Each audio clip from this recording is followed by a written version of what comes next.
So how do you deal with cravings when battling your recovery from alcoholism? Well, stay tuned and I'll tell you not only how to deal with them, but why there's light at the end of the tunnel.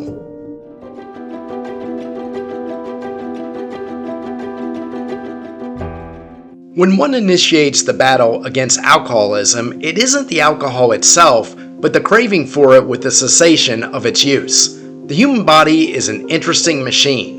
It consumes things that are bad for it, then develops an addiction to those very things, which becomes a vicious cycle of slowly destroying itself. Alcohol isn't the only substance in this species of toxins. Giving up smoking is no great thrill either. It would have made far better sense if the magic elf who created us had just granted us repulsion from these unhealthy substances from the get-go. But we love them, and sometimes that affair results in divorce court from the addiction, and there is alimony to be paid. Most people fail recovery from alcoholism not because they want to go back to a life of waking up hungover every day. They aren't seeking to have ultra-high blood pressure, which will end them early in the guise of a heart attack or stroke. They just finally succumb to the cravings. They don't realize that the cravings will fade with time if they take action to physically and emotionally reinvent their lives. They think they're going to be in this state of alcohol craving for the rest of their days. And one day, they give in to that outstretched hand of John Barleycorn, who's always ready to reignite broken friendships. They tell themselves this time they will just drink moderately. They will even develop a schedule. I know because I did it many times before I gave up the hops for good. And it seems to initially work. I started a program more than once when I stated to self that I would have 2 large Weizen beers Monday through Thursday evening, 4 on a Friday night, since after all it is Friday night, then let myself have 6 in front of the television on Saturday. That routine certainly wouldn't kill me, and it wouldn't have if I had kept my sworn oath, which usually I did for only about a week to a week and a half. That's the thing with cravings when you're an alcoholic. You don't just crave a little alcohol, you crave a whole case of it. Maintenance drinking is a sleight of hand that Johnny pulls on you, because he knows every time you descend off that maintenance program, you're going to be more entrenched than before. After the initial sickness of detox passed, the cravings hit like a spiked wheel freight train. I could not comprehend at the end of day 5 that I would never have another beer or gin and tonic or glass of wine ever again. That is the word, incomprehensible. I envisioned myself at 17 years old before I'd even had a beer or a gin and tonic or glass of wine, minus a sip stolen at the Thanksgiving table. That was 17 years of my life I lived without alcohol. There was no law that said I couldn't return to that state. The reason most don't make it past 6 months sobriety, many toppling off the wagon at month 1 or 2, is because of those intense non-stop cravings. That first 30 or 40 days after detox, they exist almost every minute of the waking hours. If the recently sober were educated about the timeline of these cravings post-detox, perhaps a great many more would stay sober than the stats revealed today from the rooms. For one does a lot better on anything that is difficult if they know that the darkness in the tunnel will one day show a dim light that will evolve into a bright one when you finally emerge and step back into the sunshine. The most asked question with a newly sober is, will I always have cravings? They also ask, when will the cravings fade?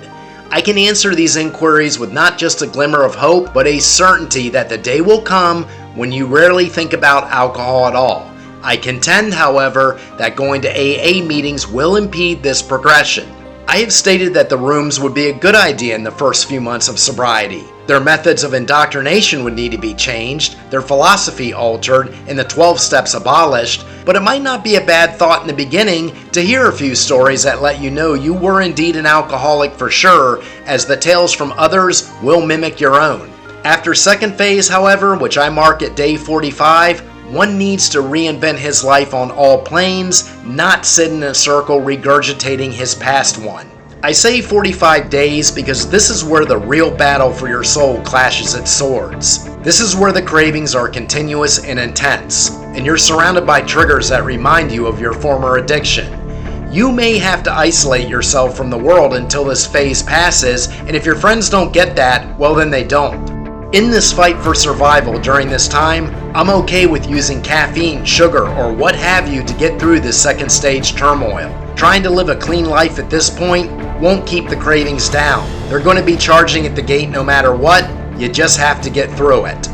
What I tell people to do is what we all do in the military, something all of us learned in basic training, which most will remember was no barrel of laughs. You start a short time calendar. You've already cleared 5 days in initial detox. You have 40 more check marks to go. You can even divide the days into segments. You make it to noon, small slash. Then 6 o'clock comes and another tick mark. When you go to bed, you make a large slash. 40 of those gets you through second phase. You have to hang on to the day that the intense cravings will start fading, which will be somewhere between 30 and 45 days. Some get away with 30 days. For myself, day 45 was the first day that I felt good since I threw those last 3 beers away. At phase 3, from 45 days to 6 months, the cravings are more on and off, and that is much better than continuous. You just gain fortitude from beating back John Barleycorn's hand in the second phase. Now you'll have cravings, but you'll also have times when you won't. You ride the cravings like a wave. It comes, you go over it, and it passes. And the days sober keep checking off. Here is where I break from Alcoholics Anonymous. At this point after second phase, you need to return to fitness or begin fitness if you've never exercised. That program should mainly be cardio-oriented in nature, although I extend my time with lifting weights as well. And you add a 15-minute meditative program daily. You minimize sugar and caffeine.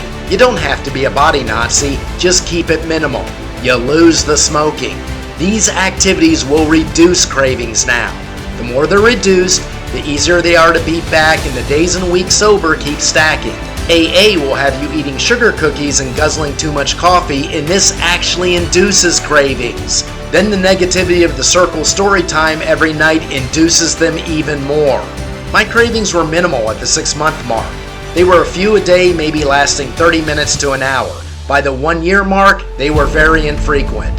Today, months go by before I have one, and it is a mild annoyance that lasts a few minutes. But in the rooms, many people have cravings all the time at the 1-year mark and beyond, because the AA method actually causes them to continue to pop their heads out from the inferno. I am thoroughly convinced this is why AA has such a high failure rate. Their own program is so friendly to cravings that eventually most people just give in to them because they don't see a future where these demons aren't a part of their daily lives.